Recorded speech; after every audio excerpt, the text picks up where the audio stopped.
Membongkar file korupsi. Sontak mata saya tertuju pada kasus korupsi Bengkulu. Bagaimana tidak? Gubernur Agusrin Mariono Najamudin ditetapkan menjadi tersangka oleh Kejaksaan Agung lantaran diduga terkait penyelewengan dana Dinas Pendapatan Daerah.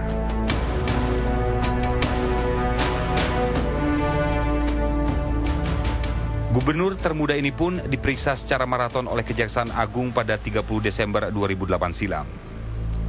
Kini sudah 3 bulan, tapi kasus ini seperti sayup terdengar dan bagaimana kelanjutan kasus ini? Saya pun tergelitik untuk menelusuri. Mumpung masih di Jakarta, saya pun mencari jawaban ke Kejaksaan Agung. Menurut Marwan Effendi, Jaksa Agung Muda Tindak Pidana Khusus Jampitsus, penyidikan kasus korupsi dana Dispenda yang melibatkan Gubernur Bengkulu telah selesai. Berkas dakwaan pun telah disusun. Sekarang sudah, jadi penyidikan kan sudah selesai, kan sudah di berkas perkaranya, dan dakwaan sudah disusun, oleh kita sudah dikirim ke Kejaksaan Tinggi Bengkulu. Soal keterlibatan sang gubernur, menurut Marwan semakin terlihat jelas. Karena sebagai pimpinan daerah, tak mungkin Agusrin alpa soal penerbitan rekening dan penggunaannya. Ya alangkah naibnya itu, kepala Dispendanya dihukum, itu disidangkan, diadili, kok orang yang ini toh, yang memerintahkan, yang menyuruh dan sebagainya itu toh, ini kok tidak diproses. Sebenarnya kasus ini sudah ditangani oleh Kejaksaan Bengkulu, tapi lantaran dasar akan menimbulkan konflik kepentingan, kasus ini pun langsung ditarik ke pusat. Apalagi di Pengadilan Bengkulu, kasus ini sudah mendakwa bersalah Hairudin, mantan Kepala Dinas Pendapatan Daerah Bengkulu yang telah divonis 2 tahun. Nah, untuk mencari kejelasan kasus ini, kami pun terbang menuju Bengkulu, bumi Rafflesia.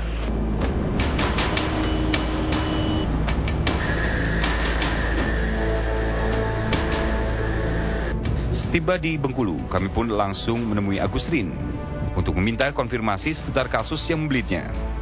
Ternyata tak sulit menemuinya. Kami pun diterima di kantor gubernuran. Percayalah, tidak akan ketukar antara yang benar dan yang salah. Saya insya Allah tidak akan pernah melakukan korupsi. Sebenarnya kasus penyalahgunaan dana Dispenda atau Dispenda Gate ini mencuat setelah Badan Pemeriksa Keuangan atau BPK mengaudit keuangan pemerintah daerah Bengkulu 2006. Khususnya menyoal biaya perolehan hak atas tanah dan PBB. BPK pun menemukan kejanggalan dalam penggunaan dana 21,3 miliar rupiah. Pangkal persoalannya adalah pengalihan rekening kas daerah yang semula berada di rekening G19 atau rekening resmi milik Pemda yang bisa dipantau DPRD di Bank Bengkulu dialihkan ke sebuah rekening baru di BRI Cabang Bengkulu. Pembukaan rekening siluman ini diduga untuk menghindari persetujuan DPRD dalam pengelolaan dana Dispenda. Akibat pembukaan rekening tambahan ini serta penggunaan dana Dispenda mengakibatkan Hairudin, mantan Kadispenda, harus berurusan dengan hukum. Tapi itu bukan masalah pokok sebenarnya. Yang masalah yang kita adili kan penggunaan dana ini, bukan pada tempatnya kan, gitu loh. Jadi kan itu intinya, ya kan? Ya kalaupun dia buka rekening, misalnya kalau nggak disalahgunakan, nggak apa-apa sebenarnya, bisa dikembalikan kan, gitu loh. Untuk saat ini, kasus Dispenda Gate telah menetapkan Hairudin sebagai terdakwa tunggal. Tapi, betulkah hanya Hairudin yang terlibat atau malah ia menjadi korban? Apalagi beberapa waktu lalu dalam persidangan, Hairudin sempat membeberkan bukti soal keterkaitan Gubernur Bengkulu dalam kasus korupsi penyelewengan dana Dispenda. Langkah Kejaksaan Agung menetapkan Gubernur Bengkulu sebagai tersangka kasus dugaan korupsi dana Dispenda tahun 2006 semakin menguatkan keterangan Khairuddin. Mantan Kadis Dispenda ini mengaku memiliki sejumlah bukti keterlibatan sang gubernur. Bukti-bukti apa saja yang dimilikinya dan sejauh mana keterlibatan gubernur dalam kasus ini? Untuk lebih jelasnya, saya akan mewawancarai Khairuddin yang ada di Lembaga Pemasyarakatan Kota Bengkulu.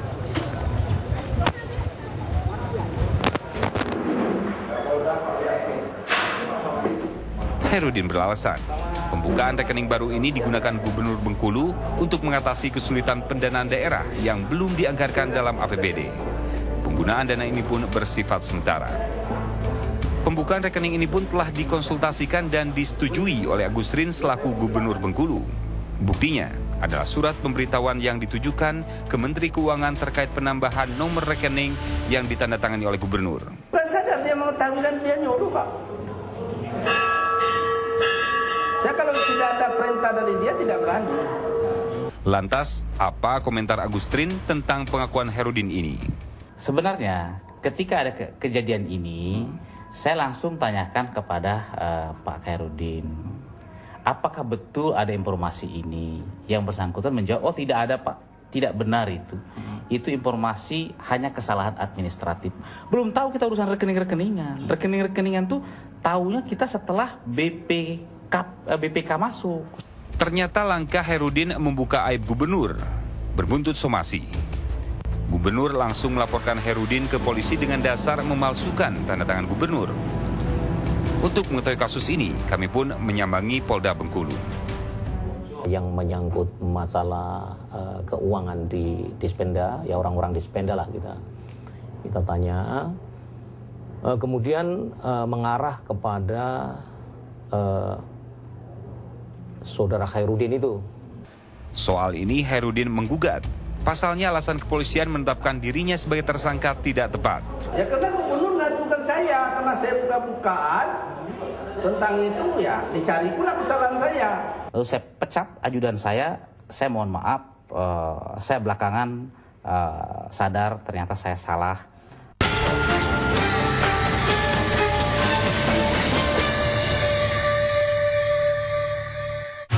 Selalu harus tampil memukau. Laguku, tarianku, rambutku.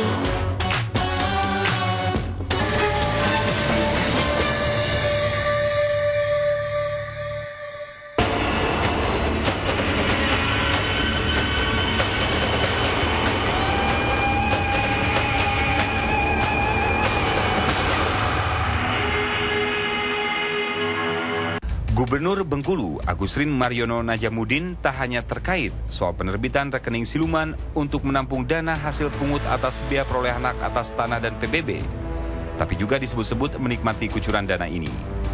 Adalah Khairuddin, mantan anak buahnya, yang membuka mulut. Mantan kepala Dispenda ini mengaku memiliki sejumlah bukti keterlibatan gubernur menikmati aliran dana Dispenda hingga 7 miliar rupiah.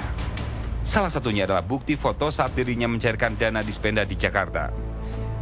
Menurut Khairuddin, pencairan dana 7 miliar atas perintah gubernur melalui 2 surat.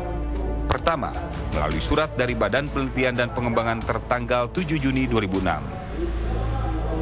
Alasannya gubernur memerlukan uang 6 miliar rupiah untuk program kegiatan pembibitan dan penanaman jarak pagar di Bengkulu.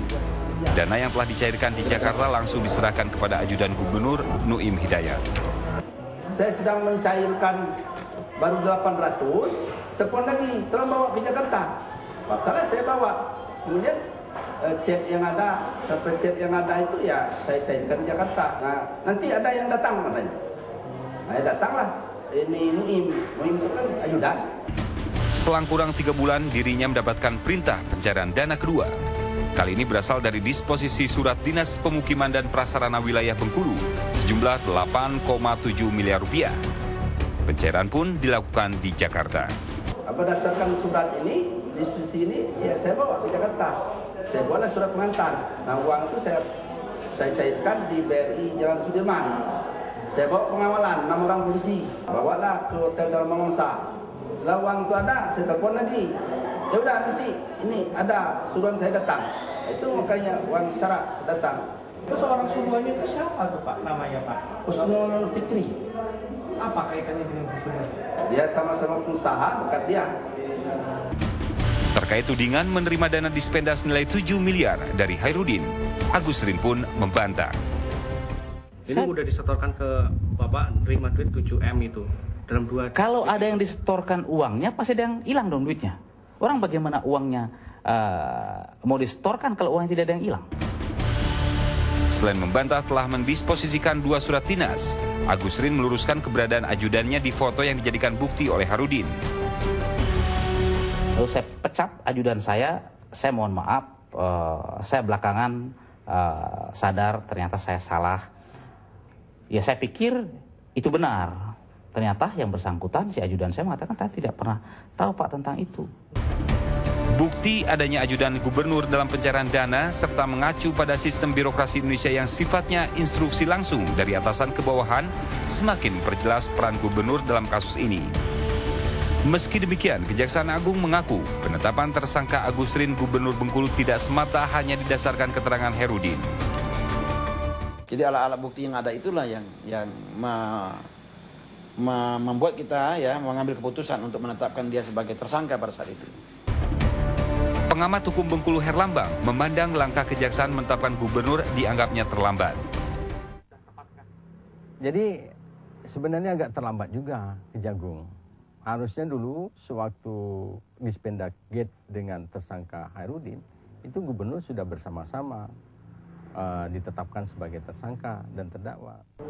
Jadi kita harus kembalikan sekarang 40 miliar.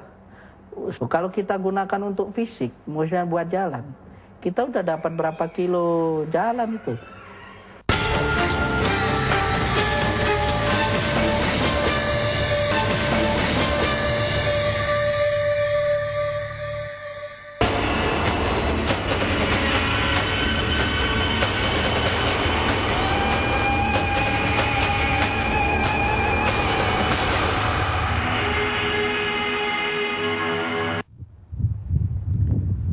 Tidak hanya kasus korupsi dana Dispenda, di Bengkulu ada sejumlah proyek-proyek yang mengundang kecurigaan lantaran tak kunjung kelar. Salah satunya adalah proyek yang masuk dalam program multi-years yang kini sedang dikerjakan oleh Pemda Bengkulu.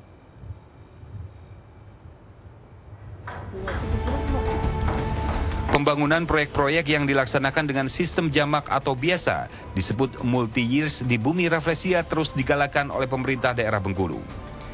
Dalam proyek multi-years ini, Pemda Bengkulu melaksanakan pembangunan 50 item proyek fisik senilai 538,7 miliar rupiah dengan sistem tahun jamak mulai dari 2007 sampai 2009. Ternyata setelah 2 tahun berlalu, proyek-proyek multi-years tak berjalan mulus. Kami pun mendatangi DPRD Bengkulu. Pasalnya, anggota Dewan telah melakukan evaluasi dan membentuk pansus terkait banyaknya proyek multi-years yang mangkrak.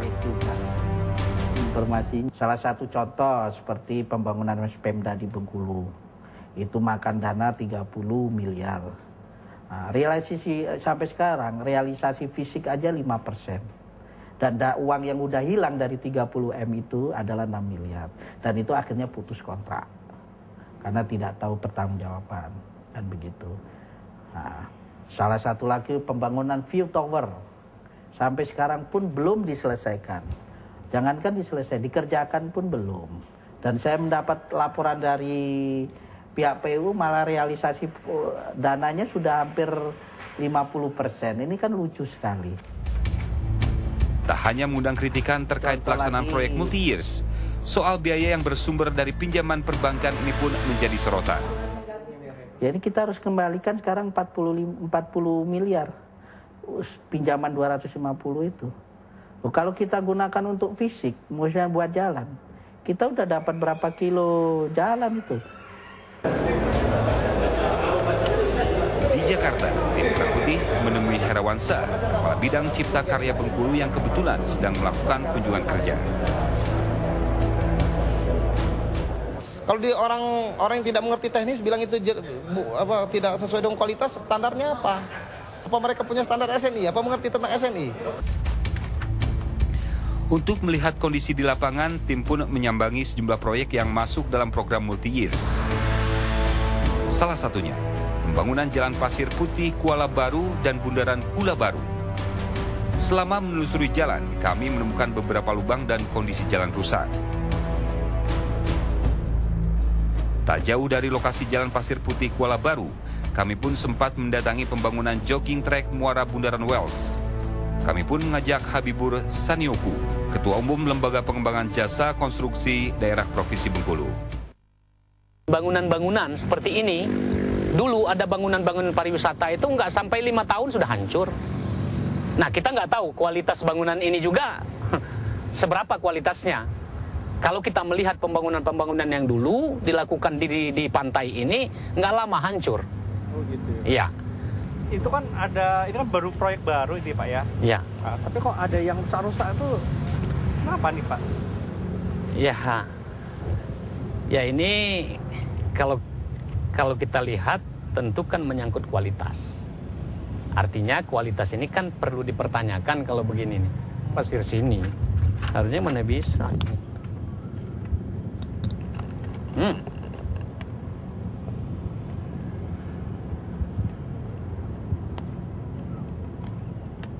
Pasir apa tuh Pak? Ya, apa pasir mana ini? Jangan-jangan pasir pantai ini. Kami sempat menyambangi lokasi proyek pembangunan View Tower, pemantau gerak air laut yang kini dalam kondisi terbengkalai.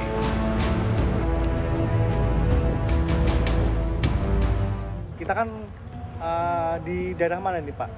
Proyek ini Pak? Ini kalau dulu namanya ini Lapangan Tugu. Lapangan Tugu Merdeka. Karena ini kan termasuk tugu tentang peresmian Provinsi Bengkulu. Kok ini dirobohkan? Kenapa? Ya, Pak? ini akan dibangun katanya View Tower. Tapi kalau kita melihat dari nilai sejarah daripada tugu ini dibuat seperti ini, jadi seakan-akan monumental sejarah ini kan rusak jadi kan. Iya. Okay. Terus ini Pak, kan ini selain ada apa tuh menara dirobohkan ini, kok ada terowongan nih? Maksudnya apa nih Pak? Ya ini termasuk itu paket pembangunan untuk mewujudkan pariwisata. Ada dibangun terowongan dari Benteng menuju kemari. Nah, tapi kan kalau kita melihat dari kondisi terowongan ini, apakah nanti ini akan memberikan manfaat atau malah justru menambah masalah? Berdasarkan cetak biru, pembangunan terowongan ini akan mendukung Bengkulu sebagai kota wisata dan akan menghubungkan 4 penjuru kota, mulai dari Tugu Thomas Park, Gedung Daerah, Benteng Marlborough, dan Tapak Siri. Terowongan ini akan bermuara pada terminal bawah tanah tepat di bawah View Tower. Pembangunan yang mangkrak menyisakan lubang-lubang air tentunya berbahaya untuk warga sekitar. Mana Pak? Nah kalau untuk terowongan Benteng, sekarang kemarin 85% posisinya. Dikit sekali. Hanya kekeliruan informasi saja sebenarnya. Perizinan dari Balai Purbakala itu kan kalau masuk ke Benteng. Nah sekarang kan pintu masuk terowongan itu nggak di Benteng, di pagarnya ya. Saya pikir nggak ada masalah. Jika tak ditata, proyek terowongan ini akan mengancam benda situs cagar budaya. Salah satunya adalah Benteng Marlborough, benteng peninggalan Inggris. Ya, kalau seperti ini kalau tidak segera dilakukan perbaikan dan tidak segera dilakukan pembangunan yang bagus, ya akan mengancam. Karena takutnya nanti dia juga mengancam lingkaran yang sudah tercantum dalam benda cagar budaya ini. Karena benda cagar budaya kan sudah tidak sekedar dilindungi, tapi juga ada batas-batas tertentu. Jika tidak diawasi pembangunannya, proyek-proyek multi-years yang menyedot ratusan miliar rupiah akan menjadi proyek sia-sia. Yang terlihat megah di atas kertas dan tak menutup kemungkinan menjadi sasaran empuk korupsi.